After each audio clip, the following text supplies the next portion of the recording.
Bonjour à tous, alors il n'y a pas longtemps sur la chaîne Imparfait État, je vous ai présenté mes achats en ce qui concerne la collection Michael Anderson et je voudrais revenir vers vous concernant les visionnages de ces trois films que j'ai visionnés la semaine dernière pour vous dire ce que j'en pense. Alors le film que j'ai pu le plus apprécier, il s'agit du film Dominique, qui est un film d'horreur qui est à la fois un thriller et on peut dire que c'est le film, parmi les trois que je vais vous présenter encore aujourd'hui, là, c'est celui que j'ai le préféré. Qu'est-ce que j'ai bien aimé dedans? La réalisation classique, les personnages qui sont bien amenés et présentés, le suspense qu'on a pendant ce film, les ambiances. C'est un film qui peut paraître un peu lent, et les personnages, je les trouve très bons. Alors, ils sont très expressifs du visage, mais ça fait le taf. On se demande ce qui arrive. Au début, c'est fantastique et après, ça part plus sur du thriller.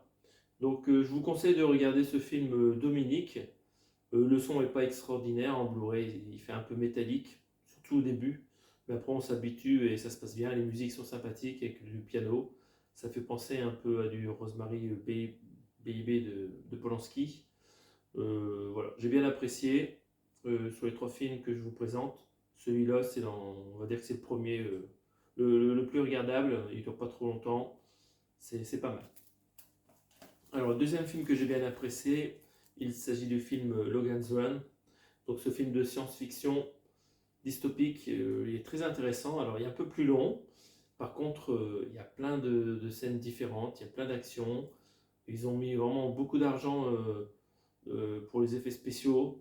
Franchement, il y a de la maquette, des frais pratiques. On voit qu'ils se sont donné du mal pour réaliser ce film. Après, il y a même des moments qui se passent à l'extérieur. Donc voilà, on n'est pas enfermé dans un seul endroit comme le film précédent où on était un peu tout le temps dans une maison. Quoique, le film précédent, il y avait aussi des moments en dehors, au bureau, dans la rue. Voilà, tout ça, ça permet d'aérer la mise en scène et de ne pas s'ennuyer dans un film. Donc ce film-là, c'est le plus ancien des trois. Et franchement, il est super sympathique. On, on y croit pas mal à l'histoire qui est racontée. Vraiment, il y a des très bons acteurs. Il y a un peu d'érotisme dedans avec l'actrice principale qui porte des vêtements assez sympathiques. Voilà, j'ai bien aimé. Et enfin, on passe au dernier film. J'étais surpris, mais Orca, c'est le film que j'ai le moins apprécié. J'ai trouvé les personnages vraiment singuliers. On se demande ce qu'ils font là, pourquoi ils interviennent. Il y a un peu de mystère dans le film, hein, donc on a des explications en le regardant.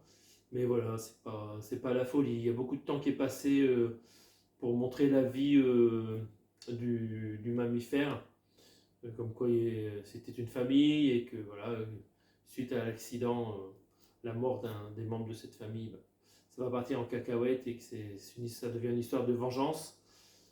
Les musiques sont belles, mais je trouve que ça rend le film très lent. J'ai pas aimé. Après, toutes les scènes en mer où ils poursuivent le squale, le mammifère, j'ai trouvé que les effets spéciaux étaient gâchés. Euh, C'était les morts, hop, ils arrivent et ils partent tout de suite. On n'en a rien à foutre en fait. C'était vraiment une déception. Le moment le plus intéressant du film, c'est voilà, quand le, le mammifère il se fait harponner et que la femelle elle perd son petit sur le bateau et que ça sort et que c'est un peu dégueulasse. Sinon, les maquettes, voilà. Autre point positif, c'est les maquettes. Les effets spéciaux sont bien, mais ils sont gâchés par la mise en scène qui n'est pas à la hauteur.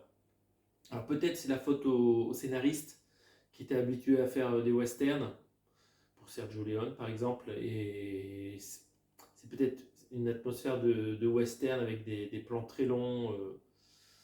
Ils ont essayé de remettre ça dans ce film marin, mais je trouve que ça passe pas. Le steelbook est moche, mais le film n'est pas terrible non plus. Le son en 2.0 est très plat aussi. Franchement, c'est pas la folie. Vous ne pressez pas de le regarder, c'est pas dingue. Donc voilà, mon top 3 sur ces trois films de Michael Anderson. J'espère que ça vous a intéressé et on se retrouve prochainement pour d'autres présentations d'achat, voire des retours films. Salut à tous!